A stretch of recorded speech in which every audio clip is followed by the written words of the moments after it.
et d'être très mal, d'être dans l'incertitude, et que si lui était stressé, nous on était encore un peu plus que lui.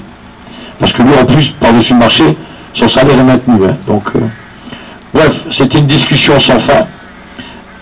Il a fini par dire que de toute façon, vu que la situation était bloquée entre nous, que les prochaines heures, le groupe va prendre toutes les mesures, y compris légales, pour faire évacuer le piquet de grève et faire en sorte que les expéditions puissent reprendre.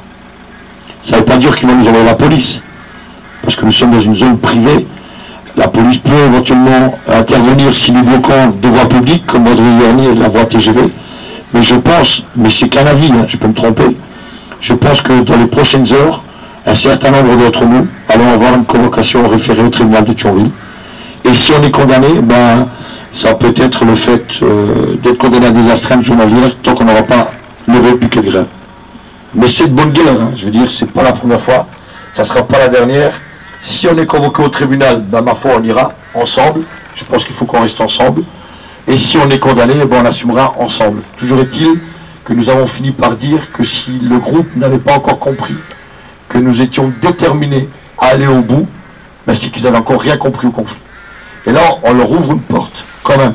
C'est de dire, venez avec des propositions qui tournent autour de garantie d'investissement sur la pérennisation des outils, l'ensemble des outils, hein, parce que si on fait le point, on parle beaucoup de la filière liquide, mais je pense que de ce côté-là, les outils ne sont pas en bon état non plus.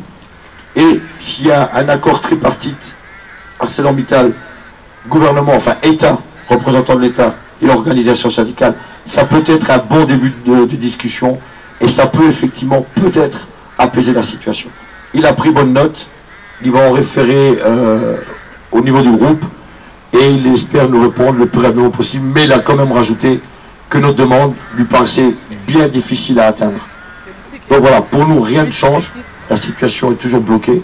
C'est pas les 17 millions d'euros là qui vont débloquer, dont seulement 2 tout de suite, les 15 autres c'est au plus tôt dans un an, qui vont nous rassurer sur notre avenir.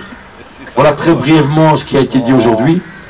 Bon, moi je ne veux pas polémiquer, mais je vais quand même annoncer que, mais ça vous le savez, la CFE-CGC est contre le blocage. Et puis d'autres... voilà, donc simplement que vous sachiez, parce que certains nous demandent comment se fait-il qu'ils ne sont pas là, ben, ils ne sont pas pour ce genre de mesures.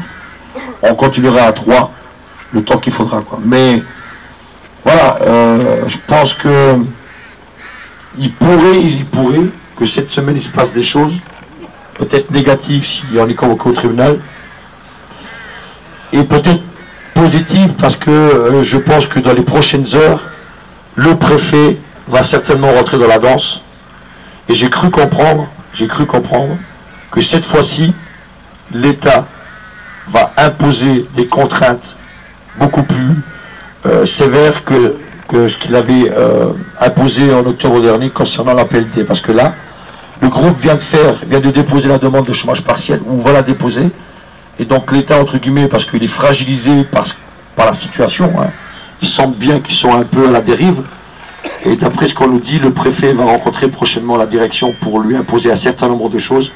Et donc moi ce que et on est d'accord avec la CGT-FO, c'est que la demande qu'on a faite au niveau de la direction ArcelorMittal, on la fasse aussi remonter au préfet en disant n'accepter le chômage partiel qu'à condition qu'on obtienne les demandes qui nous ont été faites. Je ne sais pas ce que les uns et les autres en pensent, mais ça peut faire partie du débat, de la discussion. Mais si on n'a pas l'aval, enfin la garantie, la signature du gouvernement, nous, on n'a aucune confiance en Mittal, même s'il signe un document. Parce qu'il nous l'a prouvé par le passé qu'une signature pour lui, c'est rien du tout.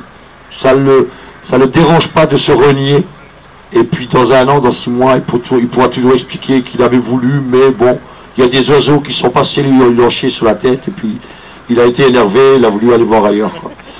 Voilà, donc voilà la situation. On est toujours entre le marteau et l'enclume, on est toujours avec l'épée de Damoclès au-dessus de la tête, et évidemment, nous sommes nous les méchants, parce qu'à cause de nous, beaucoup de gens vivent mal le stress.